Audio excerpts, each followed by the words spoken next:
Teslas are famously safe, but are they the safest ever? Or rather, will the Cybertruck be the safest vehicle ever made, at least at the time it's released? That's what I'm going to discuss with Lee from TeslaEconomist today. I'm Brian. Welcome to my Tesla Weekend.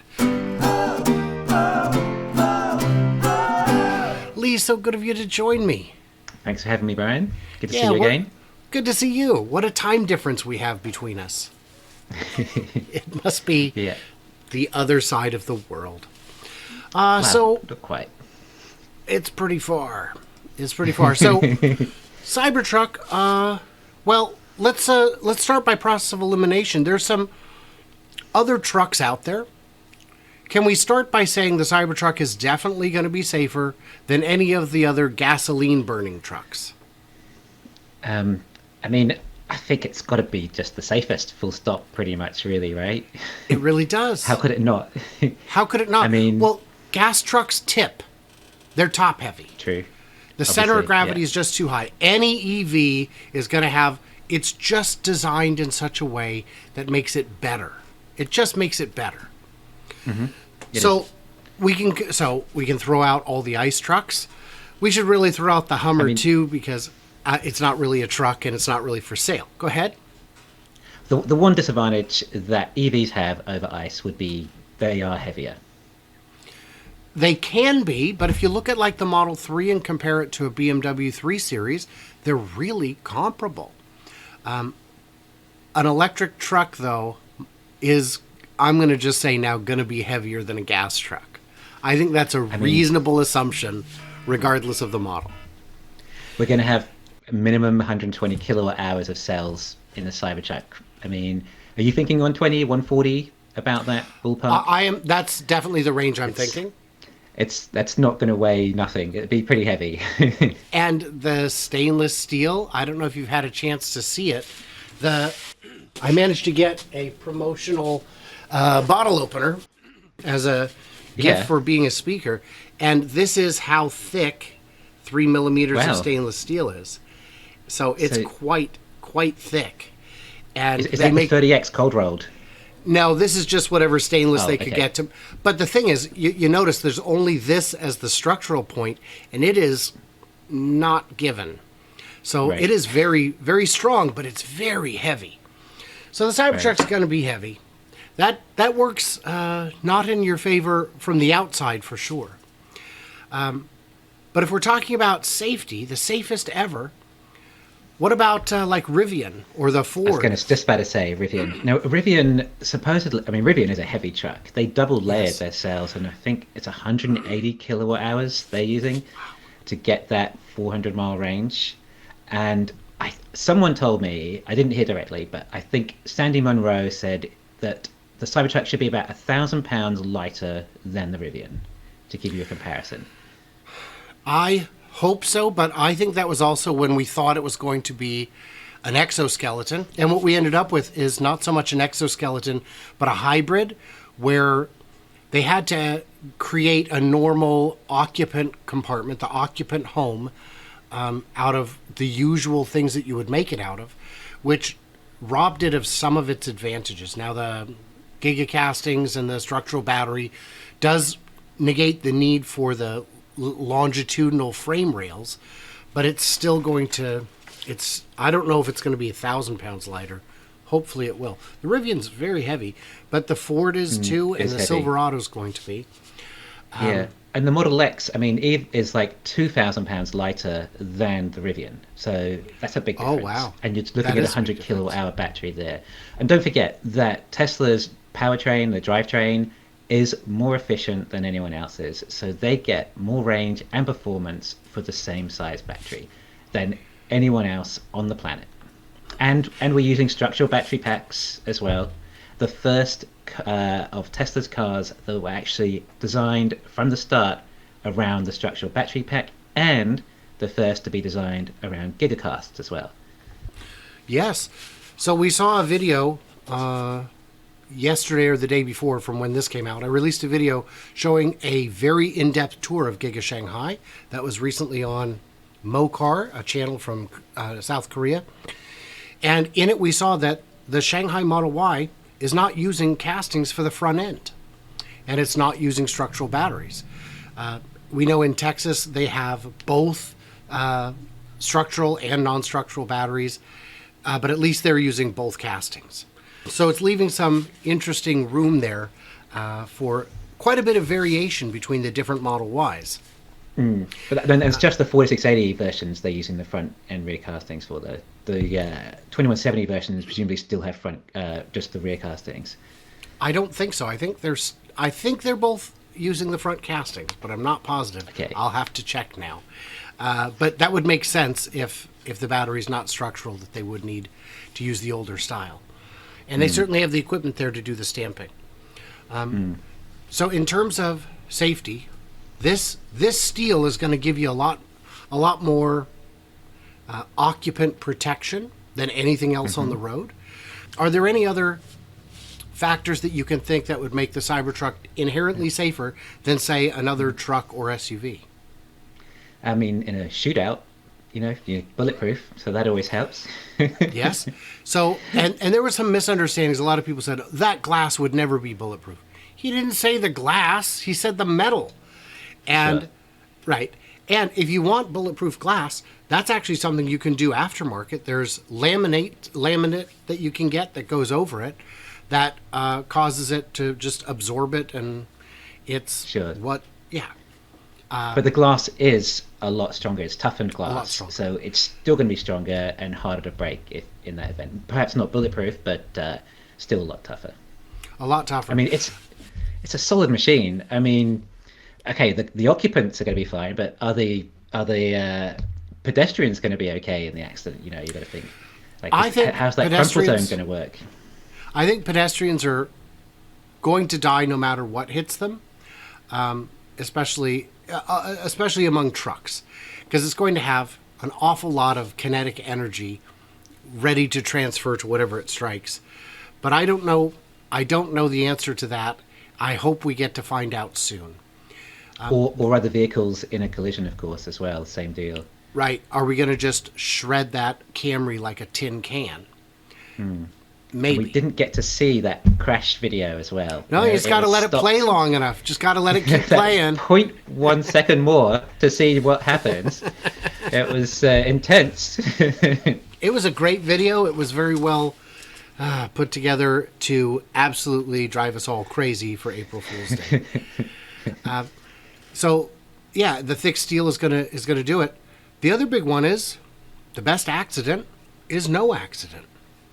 Yeah, sure. And I assume you saw that video the other day of a little kid darting out across the street. I don't know if you saw it, but before the driver even knew it was happening, the car had slammed on the brakes. The kid did get tapped, but just knocked over rather than struck at full driving speed, which is what would have happened if the vehicle didn't take emergency braking measures. So that's also something to account for. Yeah, sure. I mean, we would hope that it would avoid the collision more than a human would anyway. With all that Well, we would hope, but I don't know what kind of cars you grew up driving, but I've not had one that would have done that. It's an emerging technology. So yeah, we're counting the days now, really, until this is the deliveries are get announced. The delivery day announcement got to come soon. I can't wait, really. I mean, we've been pretty patient, I'd say, to say the least, and it's got to be coming. Are you thinking Q4 sometime? I honestly am thinking it very well could happen the end of September. Yeah. Get it in people still think September, yeah. Because the number of vehicles we're seeing coming out of the factory is still increasing every day, and they're already at something like 11. And just 11 times the next 45 days, that's a lot of cars. That's hundreds and hundreds of cars. A run rate of something like one vehicle 5 or 6 days, I think we're at the moment. Oh, no, because we're seeing them come out every day from the factory, get loaded onto trucks and sent somewhere. Oh, and then the next day we're up to that. And Okay. Today's number was 11. Oh, okay, maybe it was 5 After- 6 vehicles a day, I read. Okay, that might make more sense. Okay, Yeah. wow. And if it That's is, cool. and if it's genuinely already at 11, it's Wow. going to increase before the end of next month. I mean, we're You think talking we're at 11 a day already? Is that what you're that hearing? These go to 11. that was what I saw on Twitter today. Was that one of the Wow. someone out there watched 11 trucks ship out? Jeez. Wow. That's amazing. That I know. It's exciting. It's happening. It's happening. And hard as it is where to do we believe. move the goalpost to now? So it's not vaporware anymore. Is now what? Is it 300,000? Is that the new complaint? Guys, give it a few weeks, we will know. I am a little curious why we haven't seen the actual specs or anything. But We've still got the specs to come. and the So, so you're thinking 120, 140 kilowatt hour battery, and what range are you estimating with that? Then, what do you think they're going to be hitting? And how many motors? on a dual, I think 120 to 140 on a dual, and probably not more than about 350. Right. I think it's going to be well short of the 500 estimated. Oh yeah, 500's not coming yet. No, I mean, I think because yeah, the cells they've got, the new cyber cells, they have the same energy density as a 2170, but they're not using silicon on the anode yet. So as soon as they put silicon in those anodes, when they ramp it up enough and they get it good enough, then you're looking between 10 and maybe eventually 30% more energy density from those cells. And then you can start talking about 500 miles range. But yeah, I think it would be pushed to get 400 miles, depending on how big a cell they go for, but how big a battery they go. Probably need to be more 140, 150, and perhaps, depending on the weight and everything, we'll have to see. But it might be up there. But I agree with you, it's probably closer to 350. And whether they go dual motor or tri-motor to start with, I don't know. We'll see. yeah. And I don't think quad motor is realistic. I don't see the benefit to an additional motor up front. But I've been wrong about these things before. Well, there was the tank turn, possibility, but it looks like, from judging what Rivian have done, it's not really quite a possibility. Tank turns, they're not as easy as they look on paper. So I think you can forget that. For sure. There's a reason Rivian only showed them doing it on the dirt, and there was a reason you could see the dirt was well torn up before the take they actually used. Yeah. It's Exactly. a little silly. Anything else about the safety that you think is that we're missing or that could be better? Well, I think we're going to have hardware 4 in there, so we'll probably have more high definition cameras, more visibility, so just more proactive safety features in that regard, anticipating what can happen better, seeing further ahead. I just don't know about what the crumple zones, things like that, how they'll work, really, to be honest. I mean, we assume it's a front and rear gigacasting as well, so with the structural battery pack. Yeah, I mean, the specs, though, we just haven't heard much about them since the reveal. And Correct. It's 2.5, almost 3 years, right, since that reveal. Yeah. And we still don't know. We do know that they're amazing, apparently, and that's all battle. And I mean, just can't wait to hear about it, I suppose, and know exactly what this car is. That's right. Very exciting stuff. Guys, in the comments, tell us, what did we miss? What did we misunderstand? What did we overlook in terms of safety? Is the Cybertruck going to be the safest passenger vehicle ever made? You got to tell us because that's how YouTube works. So stay tuned, stay juicy, and I can't wait to hear from you, clever robots, on the next one when Lee from TeslaEconomist. What's your price point, Brian, though? What's my price point? What do you mean? For a 350 mile range. What do I think it's going to be? What would you say? Just under 80. 80, yeah, okay. Just under 80. Then, obviously, for the credit. Yep, for the credit. And I'm not saying that they have to sell it at that price. I'm not saying they would lose money if they sold it cheaper. I'm saying they'd be crazy to sell it cheaper. Because people will be queuing up in droves for 70 after tax credit. Yeah. No problem selling that. That's my thought as well. All But right. I think the lower the price will be, it will make the stock will be better for the stock. It'll make it look like, oh, okay, Tesla are making a more affordable version. They've done better engineering, they've done better manufacturing, and it's going to be an affordable vehicle for the masses. Rather than, I mean, they could sell it over 100, but I don't think it would reflect well on the company to do that. I agree with you. I think it would leave a bad taste in the mouths of a lot of people who waited a long time and were very faithful and persistent in their patience. But the line is going to be endless, especially in the beginning.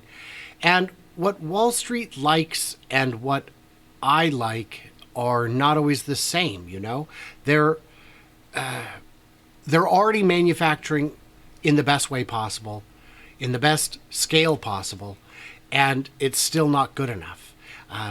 If the price goes up, Wall Street's angry. If the price goes down, Wall Street's angry. It's a very fickle beast, an irrational one, I'd go so far as to say. Sure, definitely. Yeah. All right, so Lee will be joining us again in a day or two. We're going to break this into 2 parts because it's more fun and more interesting that way. So stay tuned for that, and we'll be back with you before you know it. Who knows?